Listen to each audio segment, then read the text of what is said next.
let's solve this together. It says square root of 9 minus square root of 8. Okay, so we're going to solve for the answer for this question.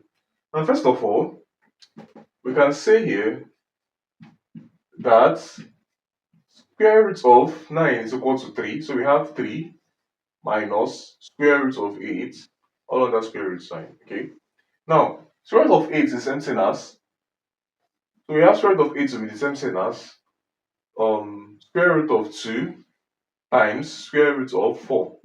Okay, because 2 times 4 is 8. Now this becomes equal to square root of 3 minus square root of 4 is 2, so we have 2 root 2.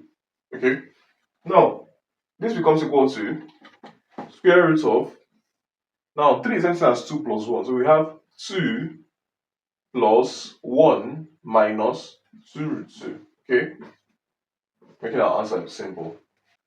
Moving on from here, we can now have that this is equal to, let's write it like this, square root of 2 minus 2 root 2, okay, plus 1. Okay, now this becomes equal to, now say that let's express 2 root 2 as, you know, when I express 2 root 2 as square root of 2 squared, so we have that this can be written as root of 2 raised to the power of 2 minus 2 root 2, okay, plus 1.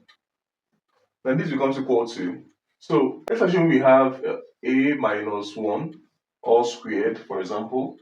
This is equal to a raised to the power 2, okay, and we have minus 1 times 2 is minus 2 times a, which is minus 2a, and then 1 squared is plus 1. Okay, now comparing this and this, you can see that we have, okay, this squared, then we have this repeating itself again, which is this, and then we have plus 1. So we can say that this now can be written as square root of, okay, so this will be root of 2 plus 1, or sorry, minus 1, because this is minus a, minus 1 all squared.